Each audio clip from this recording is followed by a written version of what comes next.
ہم لوگ joint family system میں رہتے ہیں. ہمارے گھر پہ اسیب کے اثرات ہیں اور زیادہ میرے شوہر پہ کیونکہ ان کے کپڑوں پہ خون کے نشان لگتے ہیں. تقریباً 10 سال سے ایسا ہو رہا ہے. تو ہم نے وہ شروع کر دیے ہوئے ہیں. سورہ بقرہ بھی سنتے ہیں, پڑھتے بھی ہیں. کسی ٹائم زیادہ ہو جاتے ہیں, کسی ٹائم کم ہو جاتے ہیں. اب مسئلہ یہ ہے کہ ہمیں بالکل یہ اندازہ نہیں ہو رہا کہ ہمارا دشمن کون ہے. کیا کوئی ایسی صورت, کیا کوئی ایسی آیات ہیں جن کو پڑھنے سے مقصد ہمارا لڑائی نہیں ہے, لیکن مقصد یہ ہے کہ ہم اس انسان سے دور رہیں جو ہمیں اتنا نقصان پہنچا رہا ہے, کیونکہ ہمارے گھر بچیاں ہیں, ان کے آگے رشتے ہونے ہیں, تو خدا نخواستہ وہ اثرات آگے نہ چلے جائیں. اور جو میرے شوہر ہیں ان کے سر میں درد رہتا ہے اور ان کی کمر میں بھی درد رہتا ہے اور ان کے کپڑوں پہ لگتے ہیں نشان. کئی دفعہ ان کا نام لکھا ہوتا ہے اور وہ تھوڑے چڑچڑے ہوتے ہیں. جس ٹائم ان کو بلڈ کے نشان لگنے سے پہلے ان کی طبیعت عجیب سی ہو جاتی ہے. اچھا, میرا خیال بعض لوگوں نے تو یہ سوال سنا نہیں ہے. جی تو بی بی, یہ جو آپ نے فرمایا نا اپنے گھر کے جو مسائل ہیں, اس میں سب سے پہلے تو پڑھائی جس گھر میں دی جاتی ہے نا, ان کو چاہیے کہ پہلے یہ ساری دیکھیں پڑھائی اثر کرتی ہے. اب ایک جگہ اگربتی بھی لگا دی جائے اور دوسرا کوئی گندی چیز بھی ڈال دی جائے بدبو والی, تو وہ تعفن بن جاتا ہے. صحیح ہے نا.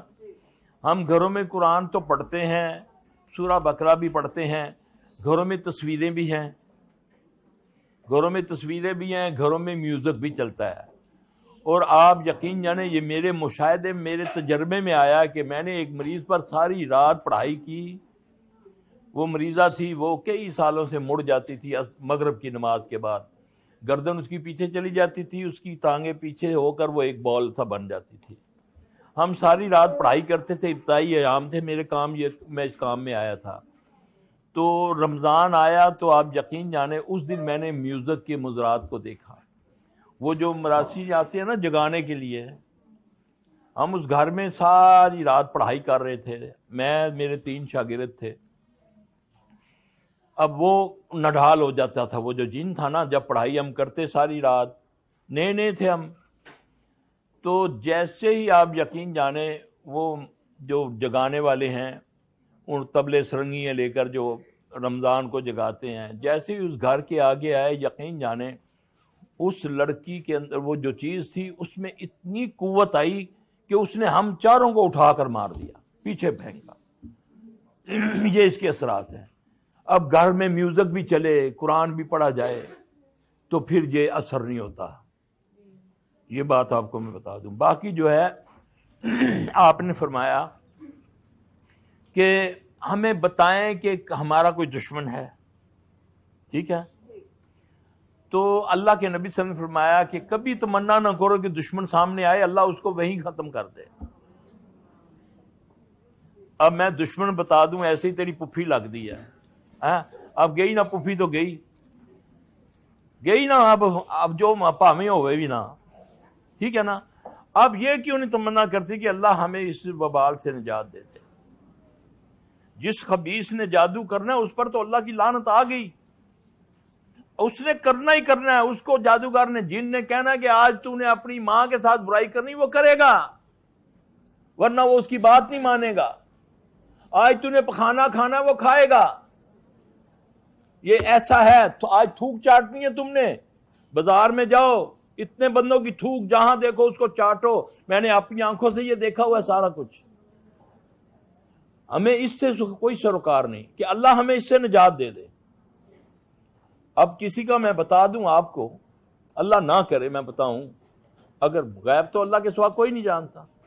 اگر ایسے ہی میرا قیاس یا شیطان نے مجھے کہا آپ کے ذہن میں بولوں گا کہ بی بی آپ کا کوئی قریبی رشتہ دار ہے جی, فوری طور پر آپ کے ذہن میں آئے گا کہ فلاں لگتی ہے مجھے.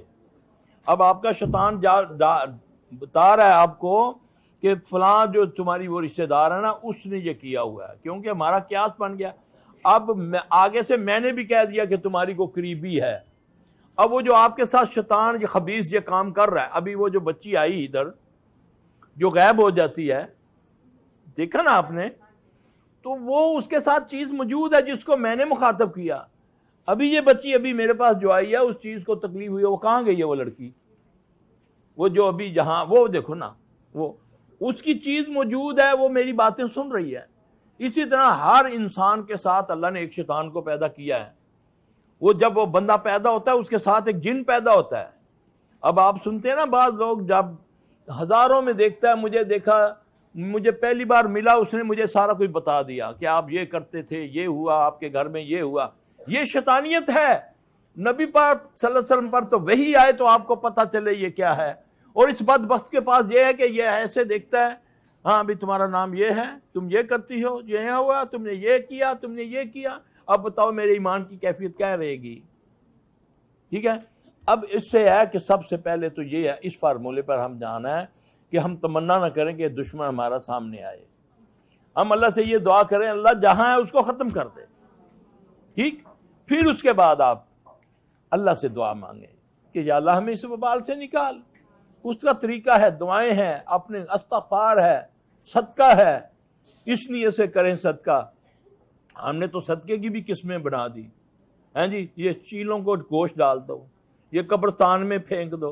او اللہ کے بندو، میرے محلے میں بھوکا مر رہا ہے بندہ، اس کو میں دے نہیں رہا تو دریا میں پھپھڑے ڈال رہا ہوں، ہیں جی، یہ کون سا صدقہ آ گیا؟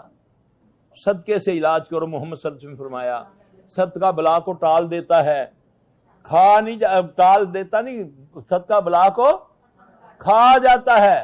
ہم صدقہ کب دیتے ہیں؟ جب بلا چمڑ کے گردن کو دبوچ لیتی ہے۔ صدقے سے علاج کرو، چاہے ایک آنا دو، ایک کھجور کی گٹلی دو، یہ صدقہ ہے۔ اور انشاءاللہ نہیں دے سکتے، راستے میں کوئی رکاوٹ دور کر دو، وہ تمہیں صدقے کا ثواب ہے، اور صدقہ بلا کو کھا جاتا ہے۔ اب آپ گھر میں سورہ بقرہ پڑھی آپ نے؟ جی پڑھتے ہیں، لگاتے بھی ہیں، اب سنیں، پڑھتے بھی ہیں۔ آپ نے سورہ بقرہ پڑھنی ہے، جی پھر اس کے بعد سورہ صافات کی پہلی 11 آیتیں پڑھنی ہیں۔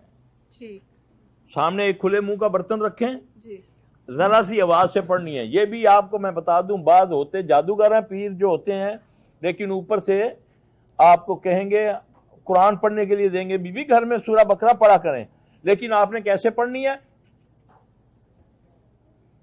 مخرج نہ ہو۔